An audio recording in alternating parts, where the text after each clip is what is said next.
natin. Ito na yung brake master. Na-mount ko na. Yo, what's up guys? Ngayon, i-upgrade natin yung brake set ng Raider 150 Fi natin. Ang front lang yung upgrade muna natin ngayon. So, ito yung mga gagamitin natin. Unang-unang kailangan palitan pag magpo-4-pot caliper tayo is itong disc. So, bumili tayo nito sa Orange Up. Itong Delkevic disc. So, 320mm yung size niya kasi yung stock is 290mm. Kailangan siyang palitan kasi nung sinukot ko dito sa bracket na to is sayad talaga. So, napilitan akong bumili nung disc na to. So, ito yung 4-pot caliper natin ng RCB.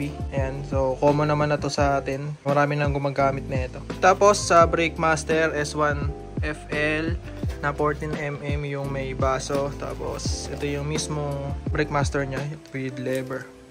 Ayan. Itong hose na 850mm S-series yung nagagalaw or na iikot yung dulo ng adjustan. Tapos, itong Bendix na brake fluid and dot pour. Ito yung Delkevic disc natin. So, mas malaki talaga siya kumpara sa stock. So, natin gagawin, tanggalin natin itong stock disc. Tapos, papalit natin yung Delkevic. Ito na yung itsura niya ngayon sa RB5. Tapos, ito yung disc natin. Tapos, ilalagay natin itong CNC bracket na nabili natin din sa Orange Up. So, update guys.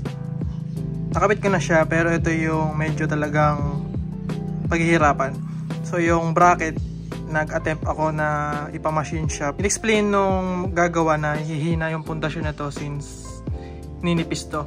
So, yun din kasi recommend ng mga tropa na tatabasan to. Kaya lang, yung gagawa sa machine shop, sinabi na hihina yung pundasyon since manipis lang to, tapos mabigat to. So, eggs tayo doon. Naisip ako na paraan. So, sakto may spacer ako na nakatabi. So, nilagay ko siya dito. Ayan. Kitang-kita nyo naman. And gumana siya. Nagkaroon siya ng pre-wheel kasi nung walang spacer dito, talagang sabit dito. Which is common issue talaga sa 4-pot caliper sa Raider Fi. So, ayun. Nalagyan natin ng paraan. Nalagyan natin ng washer. So, gumana. Ngayon, smooth na ikot niya. So, next step tayo. Ilalagay na natin yung Brake Master.